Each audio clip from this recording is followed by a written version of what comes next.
Good evening, all of you. Am I audible and visible?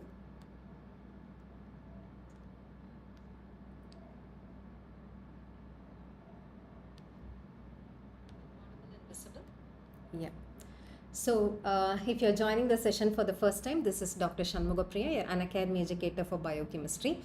And today's session is part 2 of IPL T20 biochemistry special session. And in this session, I've chosen few MCQs which are previously asked. So I've also included few ABG based MCQs because many of you have been asking me to discuss that. So that will also be discussed today. And apart from that, we'll be discussing definitely around 10 to 15 topics. Okay. Good evening. Hi, Aarti Vadwa. I'm happy that you're finding biochemistry to be interesting now. Good evening, Kshitij. Good evening, Sri Lakshmi. Yes. So before we start the session, let me tell you a few facts about an academy's plans, and this is our success story. So rank 3, rank 16, rank 63, all of them are our plus subscribers. Okay. And so this is about, hi Abhinandan. Good evening, Arun Sharma. So this is about our AIM Next or NEET PG plan. So this is a next focused integrated subject approach, and this has got around 200 plus classes, and that will be covered in 400 hours. And high yield MCQ practice will be done by all top educators, and this is currently available at the cost of 21,580. And you can avail this offer using any educator's code. If you want, you can use my code, which is C Shanmugapriya. Okay. And this is the schedule that we have for good evening Muthu Hiranmai. This is for FMG. You can use, so I always say this, there is no delineation between what is expected in FMG, what is expected in INI-CET or in NEET PG. Yeah, ultimately it's the same concept, same fact. Okay. So if you understand the subject conceptually, irrespective of the course or irrespective of the class or irrespective of the target of the class, you will be benefited. Okay, so watch this session. Good evening, Rajendra Yadav. Yes. So this is a schedule for IPL T20.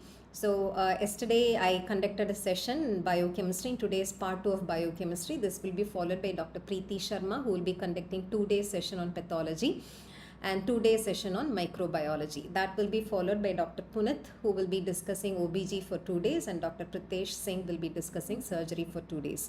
So if you watch this series, most of the MCQs will be able to attend an INI-CET. So that's our aim. Okay. And we now have complete pathology by Dr. Priyanka Sachdev, which is available on the Unacademy store. And this will be a crisp conceptual theory based course. And this is available at the cost of 4,500. And on popular demand, last mile preparation by Dr. Zainab Ora is also available. And the price hike is expected from tomorrow by 20%. Okay. Yes.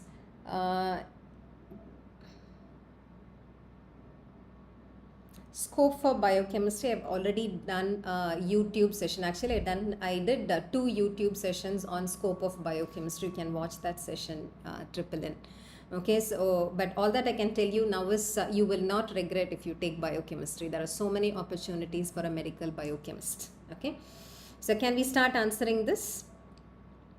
Identify the transport mechanism. Is it simple passive diffusion or facilitated passive diffusion? Primary active transport, secondary active transport. Very good, Dr. RJ. Rajendra Yadav, Akshat Dua. So let me ask you a few questions. Does this transporter transport something from higher concentration to lower concentration, or the reverse? It transports a substance from higher concentration to lower concentration, which means it is passive diffusion. I hope you all remember that passive diffusion transports substances along concentration gradient, and active transport will transport something against concentration gradient. Now that you know it is passive diffusion, you have excluded choice C and choice D. And is it simple passive diffusion or is it facilitated passive diffusion? For that you have to ask yourself a question. Does this transport mechanism involve a carrier protein or not? If it involves a carrier protein, okay. Okay, you can see my bindi. Okay. So if it involves a carrier protein, then it is facilitated passive diffusion. If there is no carrier protein that is involved, that is simple passive diffusion. So what is the right answer here? The right answer here is facilitated passive diffusion. So let's use this chance to learn all about transport mechanisms. So what are the two types of transport mechanisms? One is passive diffusion, the other one is active transport. And you know the basic differences. In passive diffusion, you transport substances along concentration gradient for which you don't need energy. Whereas in active transport, you transport substances against concentration gradient for which you will have to invest energy. Okay, now this passive diffusion is of two types. One is simple passive diffusion, the other one is facilitated passive diffusion. And this classification is purely based on whether you use a carrier protein or not. If you are transporting something without the use of carrier protein, without the use of a carrier protein, then that is simple passive diffusion. If you use a carrier protein, then that is facilitated passive diffusion. And because in facilitated passive diffusion, you use a carrier protein, it follows saturation kinetics. What do you mean by saturation kinetics? Biochem PG skill life. I will talk about that at the end of the session, okay? Yes. PDF, I will share the PDF in the Telegram group, no worries. Both the sessions PDF will be shared, okay? So because facilitated passive diffusion uses carrier proteins, it follows saturation kinetics. What do you mean by saturation kinetics and linear kinetics? Suppose you draw a graph, okay? Suppose you draw a graph with concentration gradient along x-axis and rate of transport along y-axis. In the case of simple passive diffusion, because the only factor which is dependent here, the only factor based on which the rate of transport is dependent is the concentration gradient. As long as the concentration gradient increases, the rate of transport will increase linearly. So the only transport mechanism, this has been asked long back in AIMS. When it was AIMS, this question was asked, which is the only transport mechanism which follows linear kinetics, that is simple passive diffusion. Whereas whenever you use a carrier protein, because those carrier proteins will get saturated with the substance that needs to be transported, they follow saturation kinetics. What do you mean by saturation kinetics? In the case of facilitated passive diffusion, initially when there is an increase in the concentration gradient, the rate of transport might increase linearly. Later on, even if there is an increase in the concentration gradient, the rate of transport will not increase and it reaches a plateau.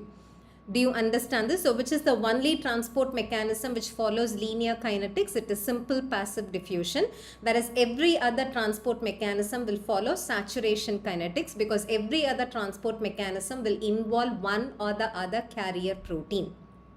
Okay. Now, what is the example for exhausted sources? Yes.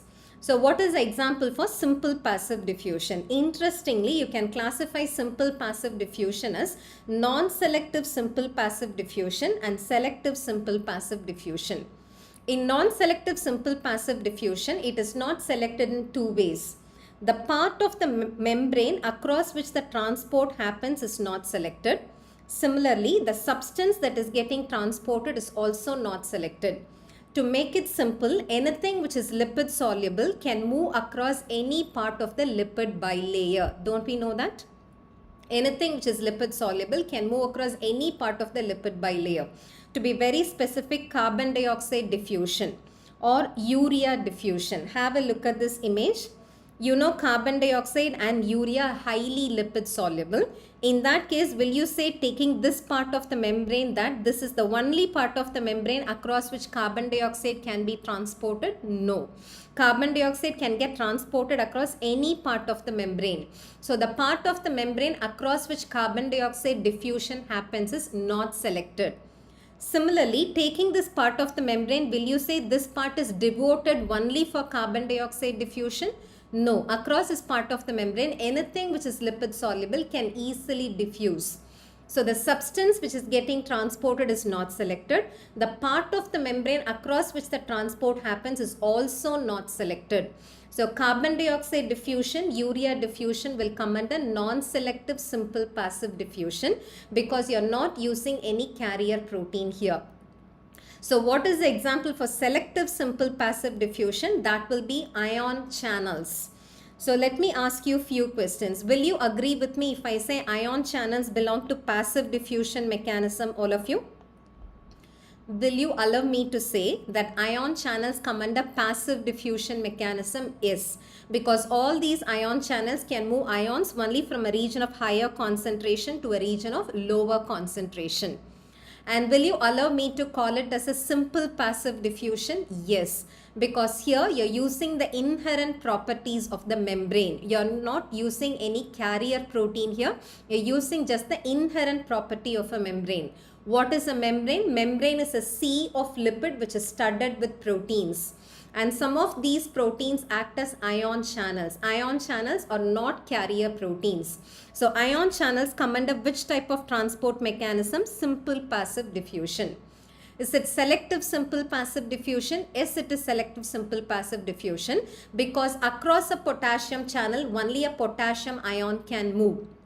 Across a sodium channel, only a sodium ion can move. So all ion channels come under selective simple passive diffusion. So all of you tell me what is the summary, what is the example for non-selective simple passive diffusion? All of you try to tell me the answer. The example for non-selective simple passive diffusion is lipid soluble substances crossing across a lipid bilayer. So carbon dioxide and urea diffusion. Example for selective simple passive diffusion will be ion channels. Okay, now what are the examples for facilitated passive diffusion? Here you have to use a carrier protein. The best example would be GLUT transporters. Yeah, the best example would be GLUT transporters. So do you see GLUT transporters across all membranes? No. For example, GLUT4 transporters get inserted into the membranes of skeletal muscle, cardiac muscle and adipose tissue only in the presence of insulin. And then they facilitate the transport of glucose along the concentration gradient. So GLUT transporters come under which type of transport mechanism? Facilitated passive diffusion. Okay. Similarly, have you heard of epithelial sodium channels? Do you see epithelial sodium channels across the apical side of your late DCT and collecting ducts always? No. Only in the presence of aldosterone. Aldosterone should act on the mineralocorticoid receptor which is present on the basolateral side of these cells. And then they cause upregulation of epithelial sodium channels. Through these epithelial sodium channels, sodium reabsorption is facilitated. So epithelial sodium channels come under which type of transport mechanism? Yes, it is facilitated passive diffusion. Similarly, aquaporin channels.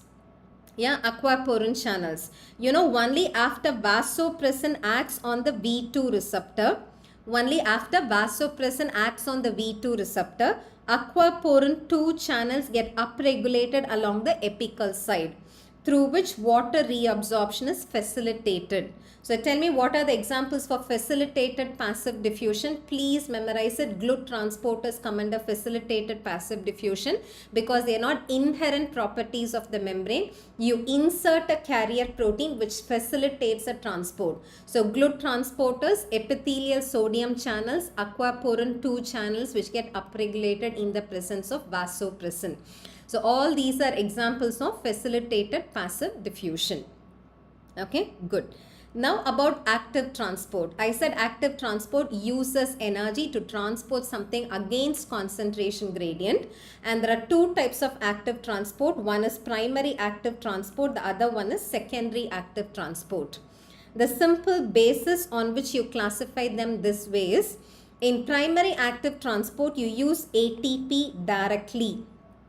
Do you understand this? In primary active transport, you use ATP directly. In secondary active transport, you use ATP indirectly. That is the basic difference.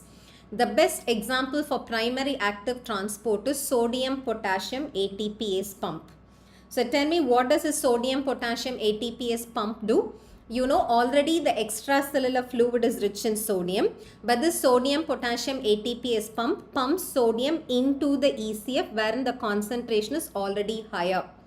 And you know that ICF is already rich in potassium, but this pump pumps in potassium, right? It pumps out 3 sodium ions to wherein the sodium concentration is already high, and it pumps in 2 potassium wherein the potassium concentration is already high. So both ionic movements happen against concentration gradient, for which it needs energy, for which this carrier protein directly hydrolyzes ATP, gets the energy. So this is an example for primary active transport. What are the other examples for primary active transport? Have you heard of calcium ATPase? Yeah, have you heard of calcium clinical B? Yeah, I'm going to discuss about that triple N. You have to be patient. Yeah, we have an MCQ based on Liddle syndrome, Bartter syndrome, Gietelman syndrome. I will also be telling about Gordon syndrome. Okay, without understanding these basics, I will not be able to teach it. So wait for some time. In another 2 or 3 MCQs, that's what we are going to discuss about. Okay. So what are the other examples for primary active transport? We have calcium ATPase.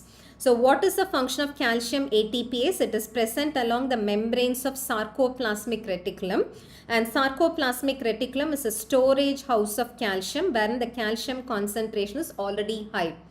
And the function of calcium ATPase is to pump calcium from sarcoplasm into sarcoplasmic reticulum wherein the concentration is higher. So it pumps calcium against concentration gradient, for which it needs energy. It gets energy by directly hydrolyzing ATP. So that is also an example of primary active transport.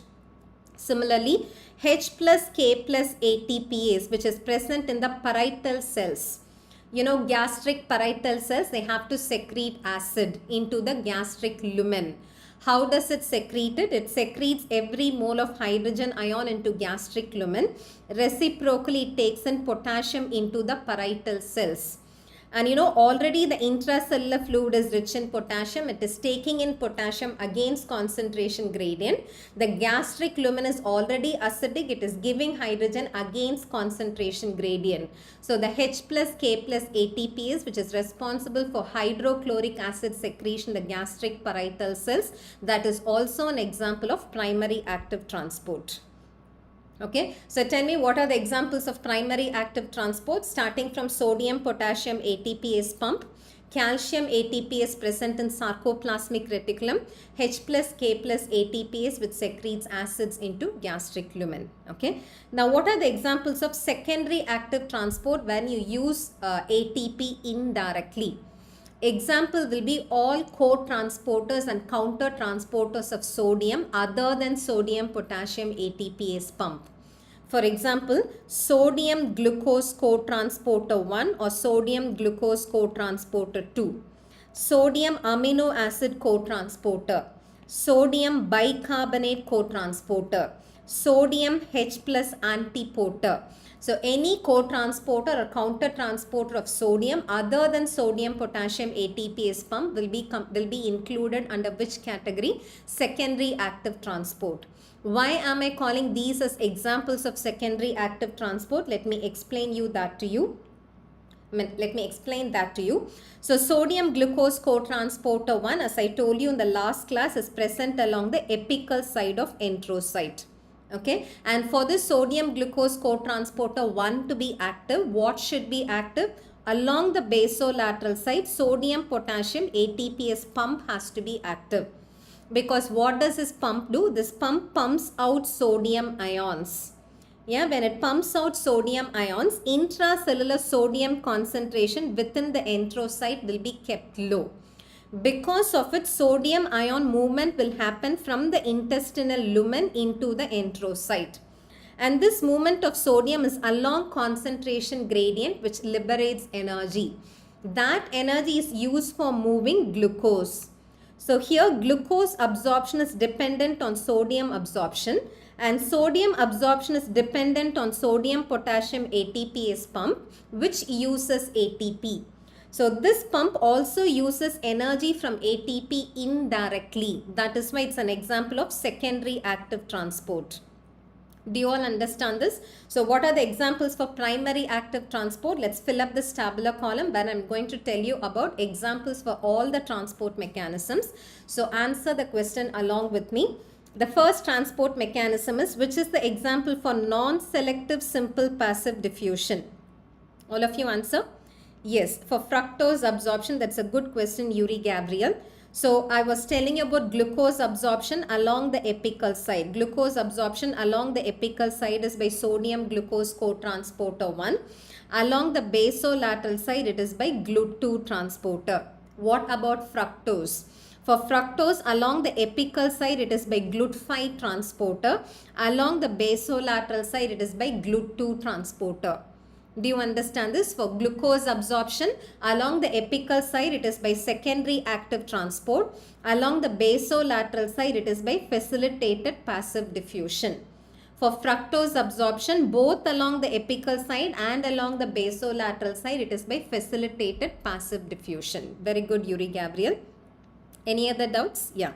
So what is the example for non-selective simple passive diffusion? Anything which is lipid soluble can move across any part of the lipid bilayer. Example will be carbon dioxide diffusion, urea diffusion. Selective simple passive diffusion is the famous ion channels. Okay, selective simple passive diffusion will be ion channels. Now, be it non-selective or selective, only simple passive diffusion, that is linear kinetics. Whereas everything else would follow saturation kinetics. Okay. Now, facilitated passive diffusion, what are the examples? Starting from GLUT transporters, you have epithelial sodium channels and aquaporin 2 channels. What are the examples for primary active transport, all of you? All of you please answer. Example for primary active transport will be the famous sodium potassium ATPase pump. Calcium ATPase, which is present along the sarcoplasmic reticulum. H plus K plus ATPase, which is present in the gastric parietal cells. What are the examples for secondary active transport? For secondary active transport, it is sodium cotransporters or countertransporters. What are the examples? Sodium glucose cotransporter 1 or cotransporter 2, sodium amino acid cotransporter, sodium H plus antiporter, sodium bicarbonate cotransporter. Okay, so that's all about the summary. That's all about the transport mechanisms. Okay. Now, the next question, identify A. Is it fructose 1,6 bisphosphate? Is it fructose 2,6 bisphosphate? Is it phosphofructokinase 1 or is it phosphofructokinase 2? Let's try to understand the image first. Okay. So this is A. Do you see that? This is A. This is what you are asked about. Now what does this A do? This A is a common allosteric regulator which stimulates phosphofructokinase 1 and it inhibits fructose 1,6 bisphosphatase. First tell me, what is phosphofructokinase 1? Phosphofructokinase 1 is the rate limiting enzyme of glycolysis. Some of you are answering it as PFK1. Triple N says it is fructose 2,6 bisphosphate. Rajendra Yadav says it's fructose 2,6 bisphosphate. Very good. I'm happy that many of you are answering it right. So let's try to understand the image first. Okay. So phosphofructokinase 1 is the rate limiting enzyme of glycolysis. Whereas fructose 1,6 bisphosphatase is the rate limiting enzyme of gluconeogenesis. So there is something which simultaneously stimulates glycolysis but it inhibits gluconeogenesis. And this substance is a product of an enzyme. Can you see that's a product of this enzyme which is written as PFK2. So what does PFK2 do? PFK2 converts fructose 6-phosphate to fructose 2,6 bisphosphate. So tell me, what are the differences between PFK1 and PFK2? The first difference is PFK1 is the rate limiting enzyme of glycolysis. Okay, whereas PFK2 is a totally different enzyme which regulates glycolysis and gluconeogenesis simultaneously. Second difference is PFK1 converts fructose 6-phosphate to fructose 1,6 bisphosphate. Whereas PFK2 converts fructose 6-phosphate to fructose 2,6 bisphosphate. So tell me what is A? Because it's a product of PFK2, A is fructose 2,6-bisphosphate. Do you understand this? So what is the right answer here? The right answer here is choice B, which is fructose 2,6-bisphosphate. But now I'm going to tell you I'm going to give you a detailed explanation for how glycolysis and gluconeogenesis get regulated simultaneously. Because this can be asked in various ways in INI-CET or an FMGE or a NEET PG. Okay, so the first fact that you should understand about regulation of glycolysis and gluconeogenesis is because both glycolysis and gluconeogenesis are reversal of each other. Don't you know that? Both glycolysis and gluconeogenesis are reversal of each other. So you will have to regulate both the pathways in such a way that when one pathway is active, the other one has to be inactive. Otherwise, they will end up in futile cycles or waste cycles. Let me give you an example for futile cycle or waste cycle. Just imagine a person who is in starvation. Yeah, just imagine a person who is in starvation. So this person has switched on gluconeogenesis and this person has come up from 2 molecules of pyruvate till a molecule of fructose 6-phosphate. Do you understand the scenario? The person is in starvation. So this person has switched on gluconeogenesis and this person has come up from 2 molecules of pyruvate till 1 molecule of fructose 6-phosphate by investing 11 high energy phosphates. So those of you who are watching this session, please memorize. For you to convert 2 molecules of pyruvate till 1 molecule of glucose through gluconeogenesis, you will have to invest 11 high energy phosphates. But at this point, what will happen if you have not inhibited glycolysis? If you fail to inhibit glycolysis, then phosphofructokinase 1 will happily act on fructose 6-phosphate, will convert this fructose 6-phosphate to fructose 1,6-bisphosphate. This fructose 1,6-bisphosphate will start getting into glycolysis.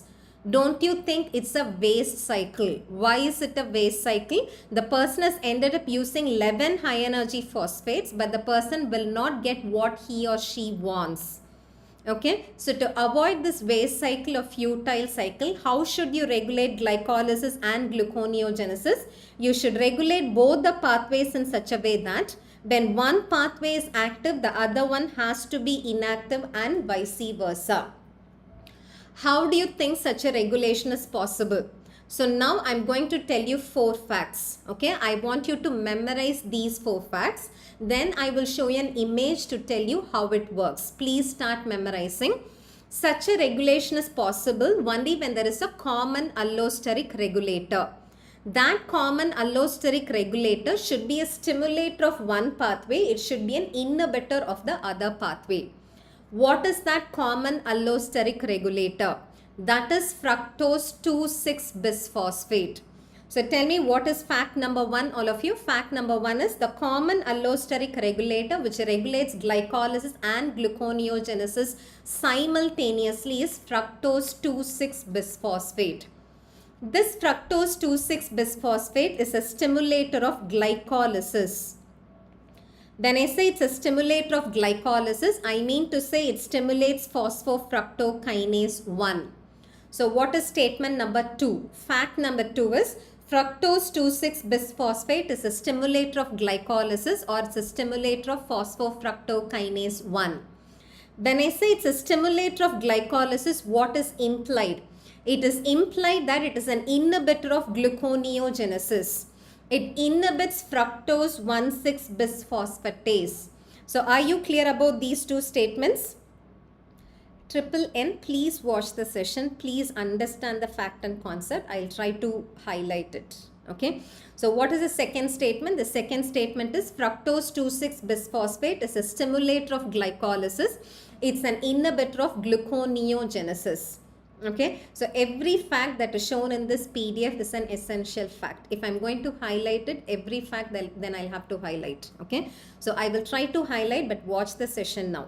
So fructose 2,6-bisphosphate is an inhibitor of gluconeogenesis. Third fact is fructose 2,6-bisphosphate is a product of a tandem enzyme by name PFK2. Yeah, third fact is fructose 2,6-bisphosphate is a product of a tandem enzyme by name PFK2. Now, what is a tandem enzyme? Tandem enzyme is a bifunctional enzyme. Do you all understand this? What is a tandem enzyme? Tandem enzyme is a bifunctional enzyme. That is, it is one protein with two exactly opposite enzymatic activities. One enzymatic activity will synthesize a compound. The other enzymatic activity will catabolize the same compound. One enzymatic activity will be expressed when the protein is phosphorylated. The other enzymatic activity will be expressed when the same protein is dephosphorylated. Have you understood what is a tandem enzyme? Tandem enzyme is one protein with two exactly opposite enzymatic activities. One activity will be expressed when the protein is phosphorylated. The other activity will be expressed when the protein is dephosphorylated. Now, PFK2 is one such tandem enzymes because though you call it as PFK2, it has got both PFK2 activity and fructose 2,6-bisphosphatase activity. PFK2 activity converts fructose 6-phosphate to fructose 2,6-bisphosphate. Whereas fructose 2,6-bisphosphatase will break fructose 2,6-bisphosphate back to fructose 6-phosphate.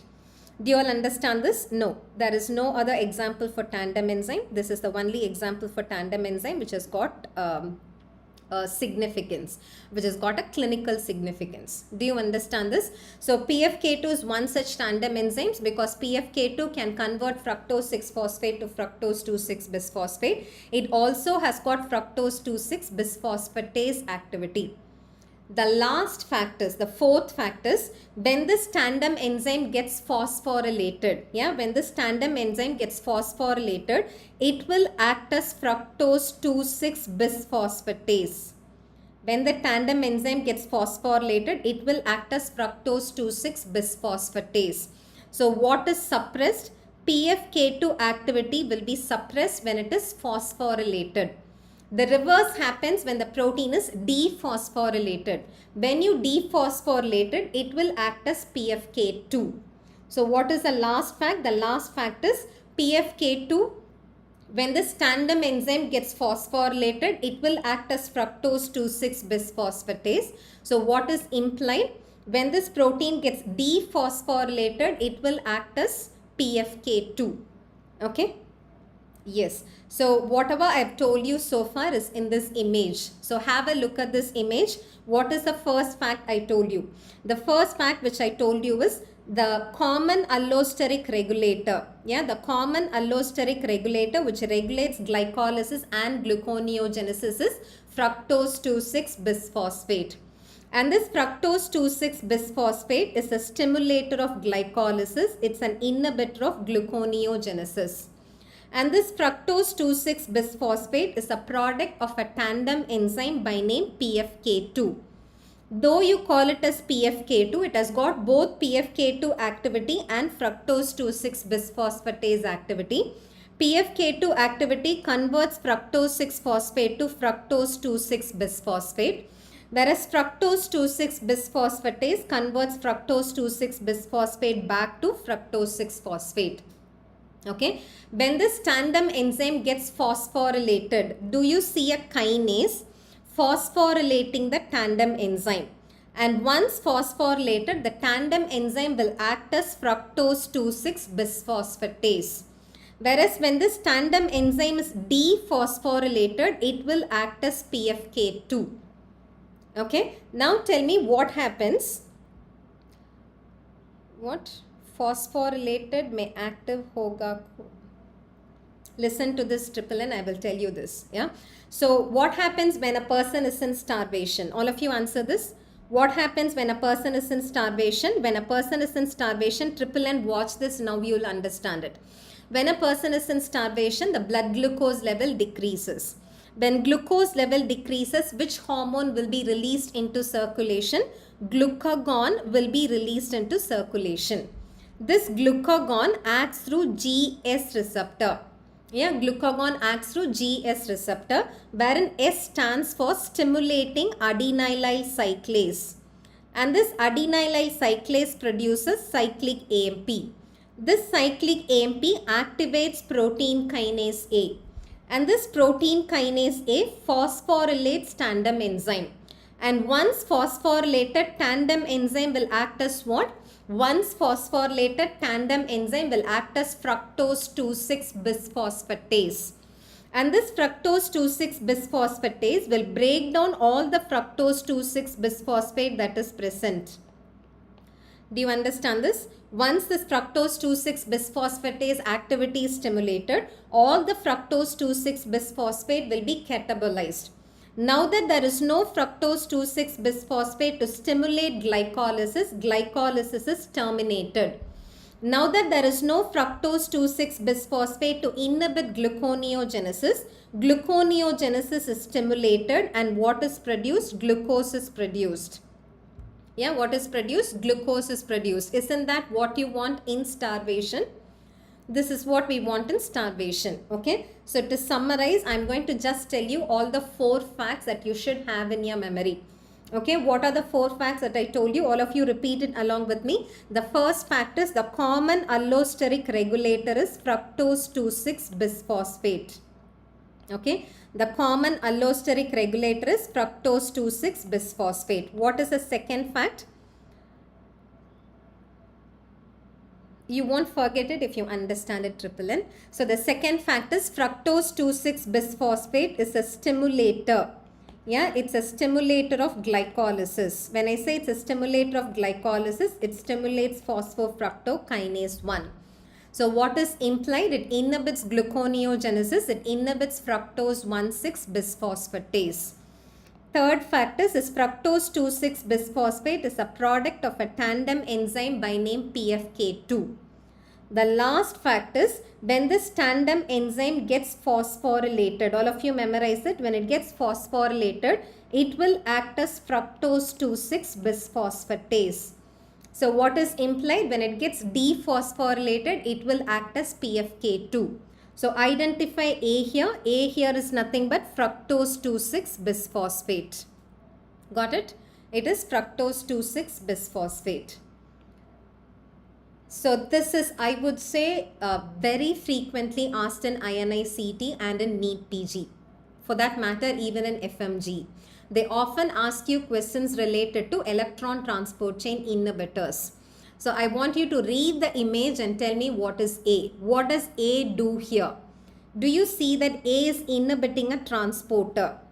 Which transporter is it inhibiting? It is inhibiting ATP-ADP translocator. What is the function of ATP-ADP translocator? After ATP is synthesized by electron transport chain, ATP should come out of mitochondria. And for ATP to be synthesized, at one point ADP should have entered into mitochondria. That is done by ATP-ADP translocator. And that is inhibited by what? It is not oligomycin. Very good, Priyanka. It is atractyloside. ATP-ADP translocator is inhibited by atractyloside. So what does oligomycin do? All of you had answered it as oligomycin. Oligomycin inhibits FO component of ATP synthase complex. It inhibits FO component of ATP synthase complex. That is why it's called as FO, to denote that it is inhibited by oligomycin. Okay. So now I'm going to tell you about all electron transport chain inhibitors now acting at various levels. Okay. So for which you will have to know about the complexes of electron transport chain. Only then you will know which inhibitor acts where. So how many complexes do we have in electron transport chain? In electron transport chain, you have 5 stationary complexes and 2 mobile complexes. What are the 5 stationary complexes? Complex 1 is nothing but NADH linked dehydrogenase. That is, electrons from NADH will enter into electron transport chain through complex 1. Okay. What is complex 2? Complex 2 is nothing but succinate dehydrogenase of citric acid cycle. Please memorize it. Complex 2 is succinate dehydrogenase. What is complex 3? Complex 3 is cytochrome B and C1. Okay, complex 3 is cytochrome B and C1. What is what should I repeat, Titir? Which part do you want me to repeat? Can you specify that? I will tell you. If you're asking me to repeat about electron transport chain inhibitors, I'm going to repeat it now. For now, listen to stationary complexes of electron transport chain. I will definitely repeat about it. Okay. So complex 3 is cytochrome B and C1. Complex 4 is cytochrome A and A3. Okay, and what is complex 5? Complex 5 I'm not going to show in this image. Complex 5 is ATP synthase complex. So what are the 5 stationary complexes? 1, 2, 3, 4 and 5. Okay, and between these stationary complexes you have 2 mobile complexes. First is ubiquinone or Q. Yeah, the first mobile complex is ubiquinone or Q placed between 1 and 3. The next one is cytochrome C placed between 3 and 4. Okay, so what are the 2 mobile complexes? Ubiquinone placed between 1 and 3, cytochrome C placed between 3 and 4. So tell me, what is the function of these mobile complexes? These mobile complexes go to these stationary complexes, collect electrons from one stationary complex, will drop it in the next complex. So Q goes to complex 1, collects electron from complex 1, drops it in 3. The same Q goes to complex 2, collects electron from complex 2, drops it in 3. Oligomycin, right? I'm going to tell you about oligomycin and atractyloside in another 2 minutes. Okay, Titir? Okay, so ubiquinone and cytochrome C, they are mobile complexes which collect electrons in one complex and they drop it in the next complex. Okay, now what is the direction of transport of electron? If NADH provides electron into electron transport chain, that electron enters into electron transport chain through complex 1. That is why it's called as NADH linked dehydrogenase. So that electron from NADH will move from complex 1 to Q. Yeah, from 1 it goes to Q, from Q it goes to 3, from 3 it goes to C, from C it goes to 4, from 4 the final acceptor of electron is oxygen. So tell me, what is the final acceptor of electron and electron transport chain? It is oxygen. This is for NADH electron. What if it's FADH2 electron? FADH2 of succinate dehydrogenase will enter into electron transport chain through complex 2. From 2, electrons go to Q. From Q, you know the direction. It's the same direction. Q to 3, 3 to C, C to 4, 4 to oxygen. So if this is the direction of transport of electron. Okay. Now what are the electron transport chain inhibitors? We have inhibitors acting at various levels. So the first level, electron transport between complex 1 and Q. I am going to show that in pink color. Okay, so electron transport between complex 1 and Q is inhibited by number 1, amobarbitol. As and when I tell you, please memorize it. The first one is amobarbitol. The next one is pyrisidin A. Yeah, the next one is pyrisidin A. The third one is rotenone. How to memorize it? Complex 1, which is the first alphabet, all of you. The first alphabet is A. And do you see that all 3 names have got something to do with A? Yeah, the first one is amobarbitol, starts with A. The second one is pyrisidin A, which ends with A. The third one is rotenone, which is actually a rat poison. But don't you think it sounds like vitamin A? It is not vitamin A, just for remembrance. Don't you think it sounds like vitamin A, retinol, retinal and retinoic acid? That is how I remember it. So electron transport between complex 1 and Q. What is it? It is amobarbitol, pyrisidin A and rotenone. Okay. Now complex 2 or succinate dehydrogenase. Let me show that in blue color.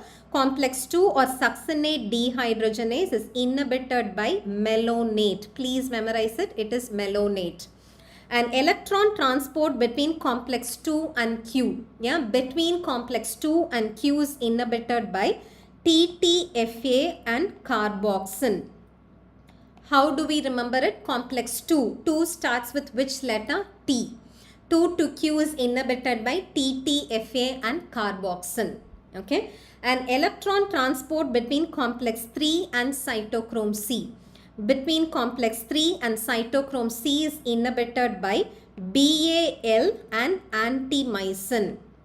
How do we remember it? BAL has got 3 letters. So between complex 3 and cytochrome C is inhibited by a 3-letter inhibitor. What is it? BAL and antimycin. Please remember, antimycin starts with A, but it has got nothing to do between 1 and Q. So electron transport between 3 and C is inhibited by BAL and antimycin. Now electron transport between complex 4 and oxygen, the final acceptor is oxygen. Here it is inhibited by common poisons. What are the common poisons? First, it is inhibited by hydrogen sulfide. Yeah, it is inhibited by hydrogen sulfide, cyanide and carbon monoxide. So are you clear about these inhibitors? Phenobarbital is amobarbital. All barbiturates will come under the same category, Shilpi. Yeah, amobarbital, phenobarbital, any barbiturate will come under complex 1 to Q inhibition. Okay, so tell me, what are the inhibitors which inhibit electron transport between 1 and Q? Between 1 and Q, everything in A, amobarbital, pyrisidine A, rotenone. Complex 2 or succinate dehydrogenase is inhibited by malonate. Between 2 and Q is inhibited by TTFA and carboxyl. Between 3 and C, a 3-letter inhibitor, BAL and antimycin. Between 4 and oxygen is inhibited by hydrogen sulfide, cyanide and carbon monoxide.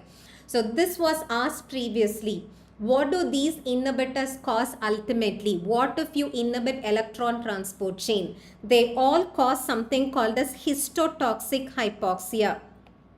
Please memorize it. They all cause what? Histotoxic hypoxia. What do you mean by histotoxic hypoxia? How much ever oxygen is available in the circulation, tissues will refuse to accept oxygen. Why will tissues refuse to accept oxygen? The only process for which you need oxygen in your body is electron transport chain mediated oxidative phosphorylation. So in the presence of any of the inhibitors of electron transport chain, how much ever oxygen is available, tissues will not accept oxygen. So they all cause histotoxic hypoxia.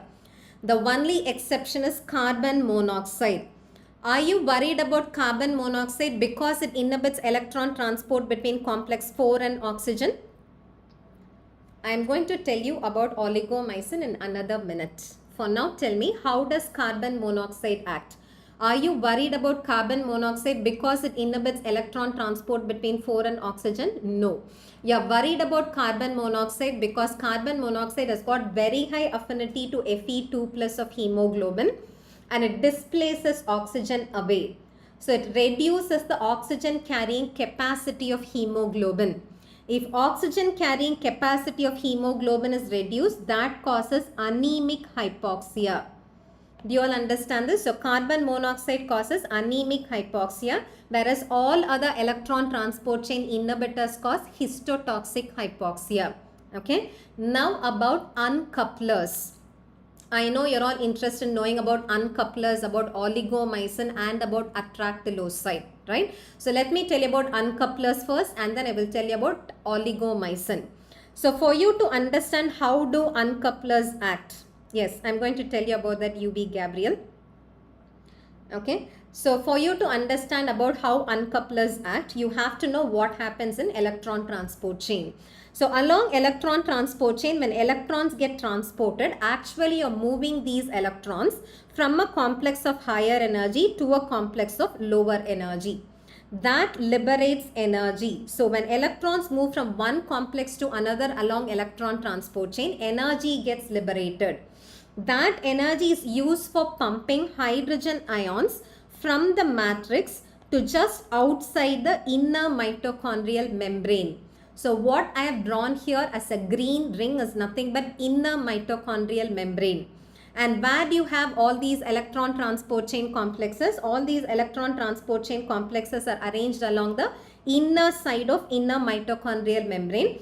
And when electrons move from one complex to another, electrons are moving from a complex of higher energy to a complex of lower energy. That liberates energy. That energy is used for pumping hydrogen ions from the matrix to outside the inner mitochondrial membrane. So after hydrogen ions accumulate outside the inner mitochondrial membrane, there is no inhibitor to directly block what? NADPH. We don't have an NADPH dehydrogenase, Titir. In your electron transport chain, you have only NADH dehydrogenase and FADH2 dehydrogenase. There is no NADPH dehydrogenase. That is why NADPH can never give rise to energy. And if your question is there anything which inhibits NADH dehydrogenase, we don't have any. Got it? Okay. So hydrogen ions get translocated. After hydrogen ions accumulate outside the inner mitochondrial membrane, these hydrogen ions find their way through FO component of ATP synthase complex. So till now I did not tell you anything about complex 5. I just said complex 5 is ATP synthase. And this ATP synthase has got FO subunit and F1 subunit. So this is FO subunit, this is F1 subunit. FO is an ionophore through which hydrogen ions can go. Do you understand this? FO is a subunit through which what can go? It's an ionophore through which hydrogen ions can go. And what is F1? F1 is the actual ATP synthase enzyme which converts ADP to ATP. So when hydrogen ions accumulate outside the inner mitochondrial membrane, these hydrogen ions find their way through FO component of ATP synthase complex. And here it's a movement of hydrogen ion from a region of higher concentration to a region of lower concentration. This liberates energy. That energy is used for phosphorylating ADP to form ATP. Do you understand this? That is used for phosphorylating ADP to form ATP. So this is how electron transport chain works. Now what is an uncoupler? Uncoupler uncouples oxidation from phosphorylation. So if you ask me what does electron transport chain do? Electron transport chain couples oxidation of fuel with phosphorylation of ADP to form ATP. Isn't that true? What does electron transport chain do? Electron transport chain couples oxidation of fuel with phosphorylation of ADP to form ATP. Now what does an uncoupler do? Uncoupler uncouples oxidation from phosphorylation. That is, oxidation of fuel will happen continuously without phosphorylation. In the presence of an uncoupler, oxidation of fuel happens continuously without phosphorylation. So what are the effects of uncouplers? When there is no phosphorylation, ATP will not be produced. The first effect of an uncoupler is no ATP production. But what is happening? Oxidation of fuel is happening continuously and energy is getting liberated continuously. But you're not using the energy. So the energy will be liberated out as heat. So what is the second effect of uncoupler? That is increased heat production. Okay, when there is no ATP production, for want of ATP, more and more fuels will be oxidized. When there is no ATP production, more and more fuels will be oxidized. So there will be increase in the rate of oxidation of all the fuels. So can you tell me what are the effects of uncouplers? There are so many uncouplers which can act.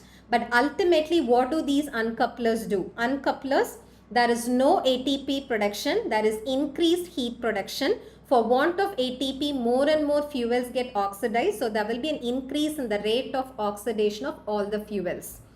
Okay, if this is what they do, how do they do it? They do this because all these uncouplers are ionophores or ion channels.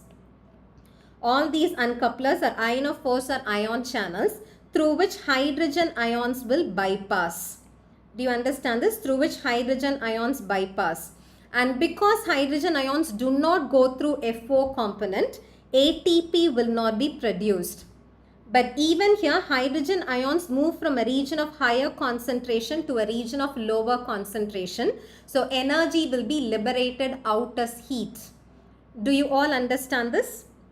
Yeah, do you all understand this? So how do uncouplers act? All these uncouplers are ionophores or ion channels, and these ion channels get inserted into the inner mitochondria. Yes, paracetamol, you're right. Thyroid hormone is an example for uncoupler. What is it? FO and F1 are examples of primary and secondary active transport. No.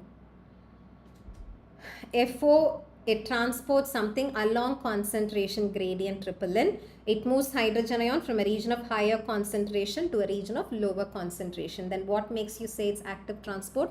It is not using ATP, it's generating ATP. There is no way it's active transport. Okay. So tell me, how do uncouplers act? All uncouplers are ionophores through which hydrogen ions bypass. Because hydrogen ions do not go through FO component, ATP is not produced.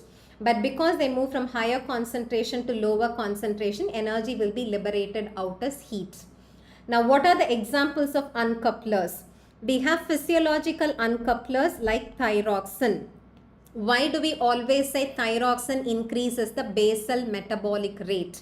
Because thyroxine causes upregulation of uncoupler proteins. Okay, and then brown adipose tissue. Brown adipose tissue is brown because it has got numerous mitochondria, and in all these mitochondrial inner membranes, uncoupler proteins are inserted. So in brown adipose tissue, any fuel that gets oxidized, the energy is liberated only as heat. So this acts as a mechanism for non-shivering thermogenesis in neonates. All of you please memorize, brown adipose tissue acts as a mechanism of non-shivering thermogenesis in neonates and in hibernating animals. And apart from this, we also have artificial uncouplers like 2,4-dinitrophenol, valinomycin, nalinomycin, nigericin. So what are the examples of uncouplers, all of you?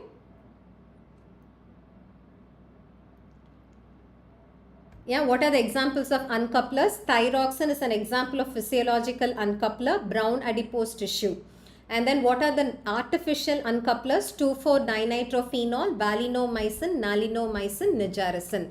So ultimately, if you ask what does an uncoupler do? It does not inhibit oxidation. Please understand, does not inhibit oxidation. It inhibits only phosphorylation.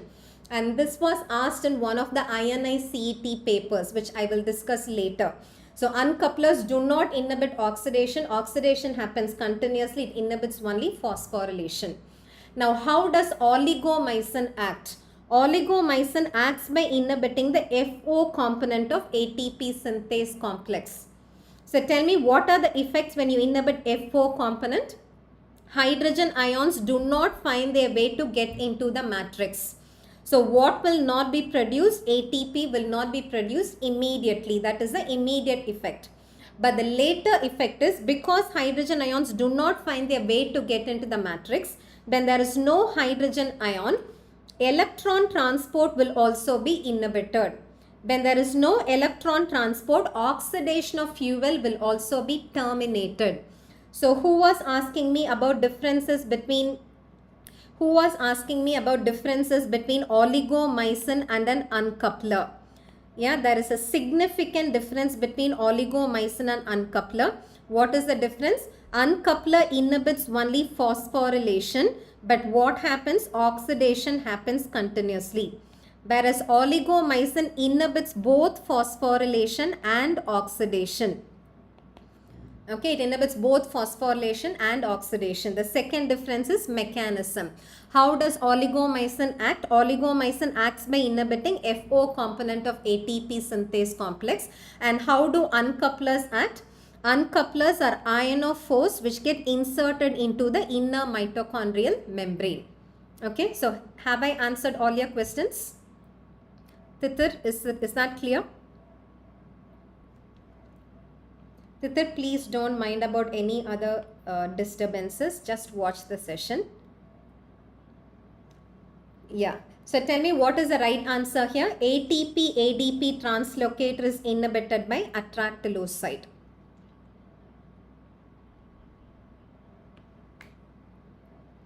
So this is an INI-CET November 2021 MCQ. Can you try answering this? Calculate metabolic equivalent for the exercise. If the oxygen utilized is 1500 ml per minute and oxygen utilized by the person at rest is 250 ml per minute. What is metabolic equivalent? Yes. It's an example of facilitated passive diffusion. What do you think are topics that are most high yield for INI-CET? I think I told you in the last session, Skandadev. You can watch that session, yeah, which was conducted yesterday, wherein I told you about high yield topics. And to repeat about high yield topics, please read molecular biology. When I say molecular biology, I'm not asking you to read about replication or transcription. I'm asking you to read about molecular biology techniques. Okay, and apart from that, vitamins, regulation of metabolism, all these are essential. Inborn errors of metabolism. It's going to be a clinical biochemistry session for sure. Okay. 1/6 is the answer given by Ankit Sharma. KM Shilpi has answered it as 6. So the answer is 6. Okay, answer is 6. So tell me, what is metabolic equivalent? The significance of calculating metabolic equivalent is that will help you understand whether the exercise that you perform is a mild exercise or a moderate exercise or a vigorous exercise. And how do we calculate metabolic equivalent? It's calculated as a ratio between the oxygen that is utilized when you perform a particular exercise, and in the denominator you will find basal oxygen requirement. What is basal oxygen requirement? This everybody should know by heart. Basal oxygen requirement is 250 ml per minute. Yeah, it is 250 ml per minute, or it is 3.5 ml per minute per kilogram of body weight. Both these numbers should be in your memory. So what is the ratio for this question? For this question, the oxygen utilized during the exercise is 1500. Basal oxygen requirement is 250. So 1500 by 250 would be what? That would be 6. Okay. And how will you find out whether it's a mild or a moderate or a vigorous exercise? If the MET value is less than 3, it is a mild exercise. Between 3 and 6, it's moderate exercise. 6 and above is a vigorous exercise. So whatever we are doing now, yeah, I am teaching, you are listening, right? This would give you a MET of probably 1.2 to 1.5. More than basal oxygen requirement. 1 will be the MET for you to be at complete rest. Yeah, 1 will be the MET for when you're at complete rest. So when you're listening to something, when I'm talking, the MET will be like 1.5, maximum 1.5. Okay. When you're walking at a very slow pace, it can become 2 or 2.5. So normal walking will be a mild exercise. So between 3 and 6, it's moderate exercise. More than 6 will be a vigorous exercise. Okay. 25-hour session will be enough. Yes, 25-hour session, and these high yield YouTube sessions, if you watch, that should be enough. Okay, so answer here is 6. Nernst potential. This is also an INI-CET November 2021 MCQ. Can you try answering this? Nernst potential of a negatively charged ion, concentration of which in the extracellular compartment is 100 milliequivalents per liter, and in the intracellular compartment is 10 milliequivalents per liter. What do you think is the answer? Have you heard of something called as equilibrium potential? Nernst potential is nothing but equilibrium potential of an ion. Very good. I am happy that many of you are answering it right. Yes, it is minus 61 millivolts. Very good. It is minus 61 millivolts. So what is Nernst potential? It is equilibrium potential. Nernst equation is used to calculate equilibrium potential of an ion. So what is equilibrium potential of an ion? Please watch this and understand this carefully, because I might ask you this in a twisted way later on. Okay. So what is equilibrium potential of an ion? It is the membrane potential at which electrical gradients cancel chemical gradients, so that there can be no further movement of an ion. Do you understand this? What is equilibrium potential of an ion? Equilibrium potential of an ion is the membrane potential at which electrical gradients cancel chemical gradients, so that there can be no further movement of an ion. For example, you know, this is the resting membrane potential. This is how your membrane looks when it is resting. So when it is resting, you know, the inside of the membrane is negative when compared to outside. Right. Now what will happen when you open up sodium channels? Okay, you have you have memorized all those questions. No problem. That there can be a twist, so you have to understand it conceptually.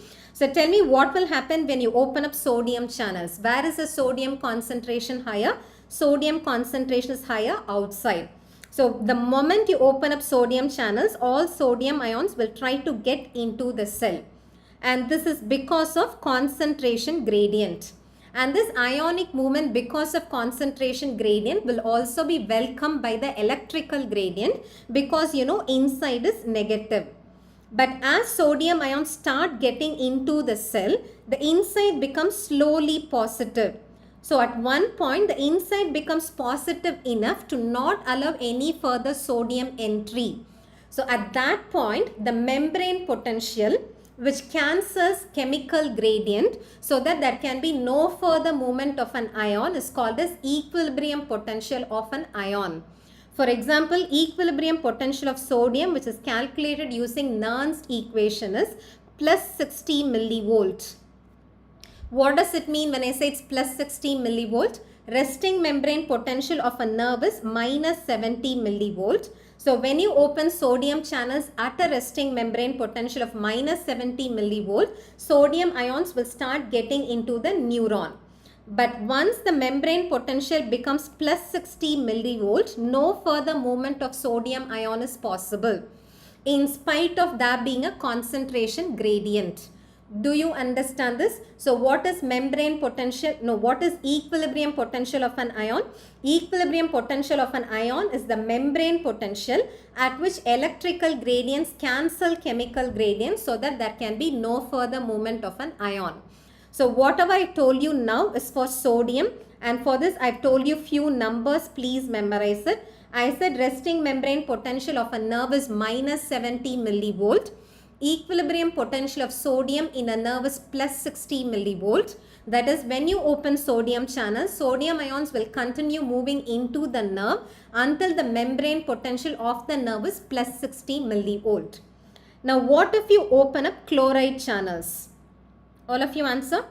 The same nerve, you are taking the same nerve of membrane potential minus 70 millivolt, resting membrane potential of minus 70 millivolt. You are opening chloride channel. Where is chloride concentration higher? Chloride concentration is high outside.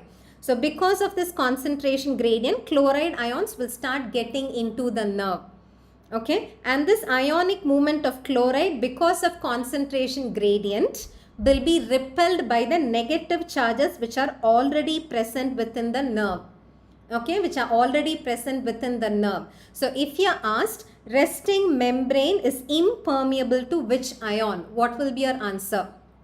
If you are asked, resting membrane is impermeable to which ion? It is impermeable to chloride. Why is it impermeable to chloride? It is because equilibrium potential of chloride is equal to resting membrane potential. Do you understand this? Because equilibrium potential of chloride is equal to resting membrane potential, which is equal to minus 70 millivolt. Got it? Okay. So this is an introduction to equilibrium potential, which is calculated using Nernst equation. Now what is Nernst equation? Equilibrium potential of an ion is equal to RT by ZF. I am writing the equation. Equilibrium potential of an ion is equal to RT by ZF, logarithm of concentration of the ion along the outside divided by concentration of the ion inside. Okay, so tell me what is Nernst equation. Have a look at this. I want you to establish a visual memory for it. What is Nernst equation? Equilibrium potential of an ion is equal to RT by ZF, natural logarithm of concentration of the ion outside by concentration of the ion inside. And the question is equilibrium potential of a negative ion. Here Z becomes negative, right? Z becomes negative. So what will happen to this equation? The equation becomes equilibrium potential is equal to minus RT by F, logarithm of concentration ion outside by concentration of ion inside. And if you substitute all these values, R is the gas constant, T is temperature, F is Faraday's constant. If you substitute all these values, the number will be minus 61. So minus 61, natural logarithm of concentration of the ion outside is what? What was the question? Ion outside is 100, right? So it is minus 61 logarithm to the base 10, 100 by 10. What is 100 by 10? 100 by 10 is 10. If base is the same, then it is 1, right? So minus 61 log of 1. What is minus 61 log of 1? No, 10 to the base 10 is 1, right? So minus 61 into 1 is minus 61. Do you understand this? So what is the right answer here? The right answer here is choice A. Okay, got it? So if the base is the same, then the log value would be 1. So minus 61 into 1 is equal to minus 61.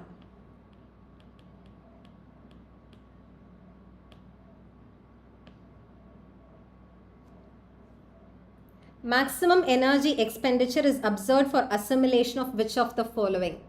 What is the right answer? Maximum energy expenditure is observed for assimilation of which of the following?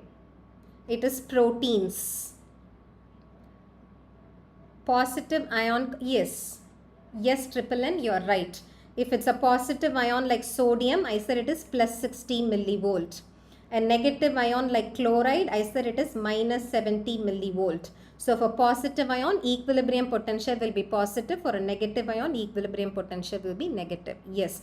So it is protein. So they're asking you about specific dynamic action. So what is specific dynamic action? It's the amount of energy that needs to be used for assimilating the food above the basal energy requirement. What is specific dynamic action? It's the amount of energy that is spent above the basal metabolic rate to assimilate a fuel from the diet. And the maximum, that is why it's called as diet induced thermogenesis. And diet induced thermogenesis, or SDA, is the highest for protein, because proteins have a complex linkage, which is peptide linkage. Breaking them and then utilizing them is not that easy. So SDA for protein is the highest, it is 30%. Okay, and that is why protein rich diet will help you in preventing weight gain, because most of the energy that you use for assimilating protein, most of the energy that you get out of protein will be used for assimilating it. Okay, so highest for protein 30%, least is for carbohydrate, which is 5%, and intermediate is fat, which is 15%. Okay. Okay. So the remaining I will discuss in a later session. Okay, so I'll meet you again for another rapid revision session before your INI-CET. In that session, I'll probably tell you about arterial blood gas analysis reports. Okay, so thank you all. Best wishes. Good night. Biochem prospects. I've already done 2 YouTube sessions on it, triple N. I recommend that you watch those 2 sessions.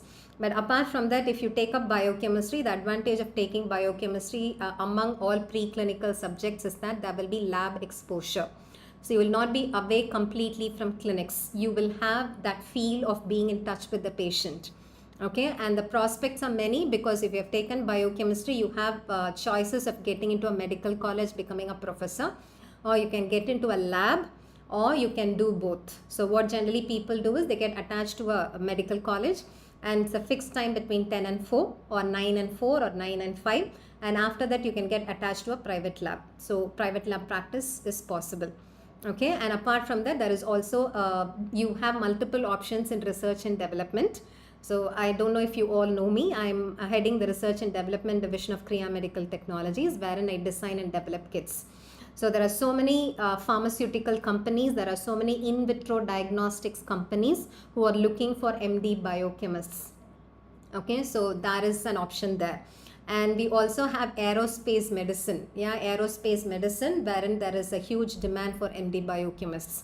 And after MD biochemistry, you're eligible for DM genetics. So that's also an option. Okay, so you don't have to worry about it. Physiology B. Physiology will not have a lab exposure, but it will be a very, I think you have to increase your sound. I think my sound is appropriate for others. Dr. Chandan Paswan, I think you have to increase your speed. Otherwise, can we skip the lipid part? Why do you want to skip the lipid part?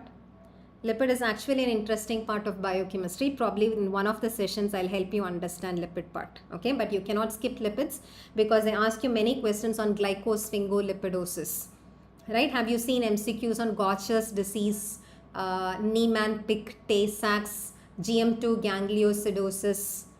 Yeah, so Sandoff, and then they ask you a question about regulation of fatty acid oxidation, energetics related to fatty acid oxidation. So do not skip lipids. Probably you'll have one session for it.